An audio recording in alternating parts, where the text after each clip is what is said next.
emotional state can be heightened at any single fucking moment you want. So this, I'm feeling impatient, or I'm feeling frustrated, or I'm feeling down, or I'm feeling worried, or I'm feeling scared, depressed, jealous, hatred, whatever it is. You're choosing that emotion, and you don't have to stay there. You're choosing to stay there for some weird reason because you have a need that's trying to be filled. But ask yourself, do I want to feel like this? Do I want to feel frustrated? Do I want to feel impatient? Now, we all get there. I get there. I've been there. I choose it. Sometimes it fucking feels good to feel bad. I don't know why, but it does, right? But the question is, well, how do I change that state, and how do I go to a higher state? Okay, so if I want to go to a higher state, what is the physical movement, the trigger you got to do, the physiology that's got to change to make that happen? And then you make the physiology change, and your emotion will follow behind it.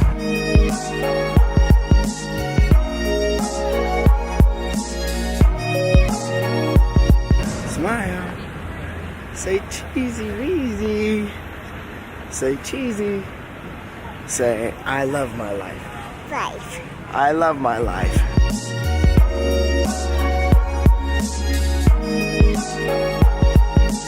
You're wet? Did you get wet? Yeah, sometimes you play in the water, you get wet, huh? Hey. Okay. What are you most stoked about today? Jumping in the puddle. Woo! What are you most thankful for today? My parents. What did you get from the tooth fairy that you imagined? $20. $20? Woo!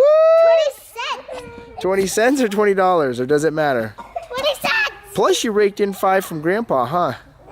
Did you tell him thank you? You did? Vlog watchers, Colton Lindsay here. So recently just asked my team, what do you want to accomplish between now and 9 a.m.? It's about 8:15 our time, so it's about 45 minutes to be able to go and do something. This is what is called intention setting, and you can do this several times throughout the day. So if it's, no matter what time it is where you're at right now, let's say it's 4 in the afternoon, you can stop, you can ask yourself, what do I want to accomplish between now and 5 o'clock? Get focused on that 1 hour gap. It's kind of like a date, like an hour tight compartment, right? And so anything after that, anything before that just is irrelevant. It's like, what do I do between now and then? So for example, I asked Gary, right there, what he wants to do, he just wants to set one appointment, right? I'm going to set one appointment. One appointment. Signed Nothing else today. matters between now and then.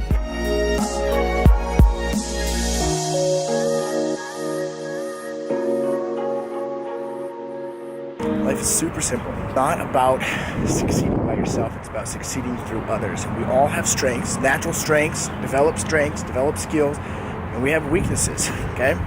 Identifying a weakness is important.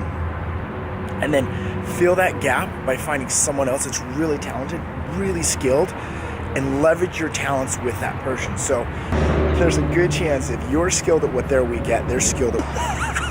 I keep confusing myself. If you're skilled at what they're weak at, they're probably skilled at what you're weak at. Dude, that's such a fucking mind twist. If you are skilled at what they're weak at, they're skilled at what you're weak at. I think I got it right that time. Cool. You get what my point is. That's success through others. Leveraging other people. And them leveraging yourself. So what are you strong at? What are your strengths? How do you increase those strengths? How do you focus on those strengths and grow with those strengths? Not to say to completely ignore your weaknesses, because that's important. You got to make sure that you're filling those gaps, plugging those holes of weaknesses, but at the same time really accelerating with what your strength is, and embrace that and grow with that. Make your life easier. When you think about it, when you're doing something you suck at, how does that feel? It feels shitty. When you're doing something you're strong at, what you're good at, what you're great at, how does that feel? Feels exhilarating, feels exciting, feels enthusiastic. That's the energy you get to choose. It's all about choosing your life. Choose your strengths. Make your life better.